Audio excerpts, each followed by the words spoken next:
আসসালামু আলাইকুম। পার্বতীপুর থেকে ঈশ্বরদী রুটে যে ট্রেনগুলো চলাচল করে, এক ভিডিওতে আপনারা প্রত্যেকটি ট্রেনের প্রত্যেকটি স্টেশনের সময়সূচি জানতে পারবেন। অবশ্যই শেষ পর্যন্ত দেখবেন, আশা করছি ভিডিওটি আপনাদের উপকারে আসবে। পার্বতীপুর থেকে ঈশ্বরদীর দিকে যে ট্রেনগুলো চলাচল করে সেগুলো হচ্ছে বরেন্দ্র এক্সপ্রেস, চিলাহাটি এক্সপ্রেস, কুড়িগ্রাম রূপসা, দ্রুতযান বাংলাবান্ধা, পঞ্চগড়, তিতুমির, সীমান্ত, নীলসাগর, একতা, রকেট এবং উত্তরা। ট্রেনগুলোর প্রত্যেকটির উৎপত্তি এবং গন্তব্য আপনারা দেখতে পাচ্ছেন। সাথে পার্বতীপুর, ফুলবাড়ি এবং বিরামপুর রেল স্টেশনে ট্রেনগুলো কখন ছেড়ে যায় সেই সময়সূচিগুলো উল্লেখ করা হয়েছে। এরপরে পাঁচবিবি, জয়পুরহাট, জামালগঞ্জ এবং আক্কেলপুর। সবচেয়ে কম স্টপেজ হচ্ছে জামালগঞ্জ রেলওয়ে স্টেশনে এবং সবচেয়ে বেশি স্টপেজ হচ্ছে জয়পুরহাট রেলওয়ে স্টেশনে। প্রত্যেকটি ট্রেন উক্ত স্টেশনগুলোতে কখন ছেড়ে যায় সময়গুলো যুক্ত করা হয়েছে।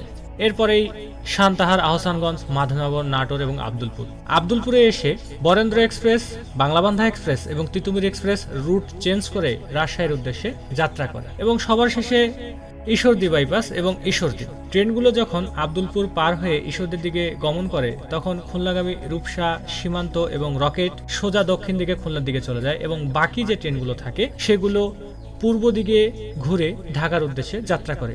প্রত্যেকটি ট্রেনের সময়সূচি আপনারা দেখতে পাচ্ছেন, সাথে কোন ট্রেন কোন দিন বন্ধ থাকে সেটিও যুক্ত করা হয়েছে। আশা করছি এই ভিডিওটি আপনাদের অনেক উপকারে আসবে। আপনারা আর কোন সেকশনের সময় চাচ্ছেন অবশ্যই তা জানিয়ে কমেন্ট করুন, আমরা পরবর্তীতে তা জানিয়ে দেওয়ার চেষ্টা করব। ধন্যবাদ।